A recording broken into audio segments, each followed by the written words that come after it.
মানসিকতা। তারা নিজেদের দেশে আজকে জানা যায় যে ব্রাজিল ঔষধ শিল্পে কতটা উন্নত, তারা সে ঔষধ শিল্পের যে মেডিসিনাল যে ওয়েস্টটা সেটা যে মানসিকতা তারা ফেলছে হচ্ছে কি ওইখানে, এবং সেভাবে তারা সে আমাদের ক্ষতি করছে মানসিকতা। এখানে কিন্তু কোনো উন্নত দেশ এসে ব্রাজিলের লোকজন শিল্প বর্জ্য ফেলছে না। আচ্ছা তারা কিন্তু অন্যটা পুরোটাই করে উন্নত দেশকে নিয়ে যে শিল্প বর্জ্যের সাথে যে ই প্রত্যয়টা আছে মানসিকতার জোর দেওয়া হচ্ছে, সেই শিল্প বর্জনে তারা কোনো কথা আজকে কিন্তু তেমন বলেননি।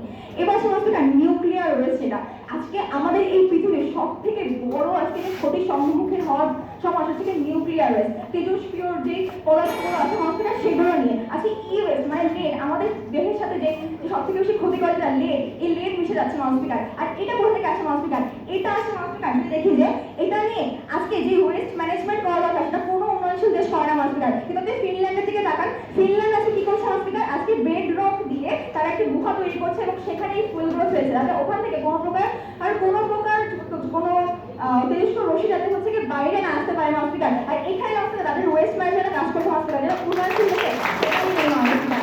এরপর দেখুন যে উন্নয়নশীল দেশগুলো, এই উন্নয়নশীল মানুষগুলো আসলে কেমন হয়। আপনি তাদেরকে আজকে একটা ভালো উপায় দেখান, আজকে তাদেরকে আপনি বায়োফুয়েল ব্যবহার করতে পারেন, বায়োপেস্টিসাইড ব্যবহার করতে পারেন। আজকে মাটি যে দূষণ হচ্ছে কেন হচ্ছে? কারণ এই যে এগ্রিকালচার বেস যে দেশগুলো আছে তারা শিল্পোন্নত না, উন্নয়নশীল দেশ কিন্তু এগ্রিকালচার বেস, তারা কি করছে? তারা আজকে বায়োপেস্টিসাইড তারা ব্যবহার করবে না, তারা কেমিক্যাল পেস্টিসাইড ব্যবহার করবে। কেন? কারণ হচ্ছে কম কম খরচে পাওয়া যাচ্ছে।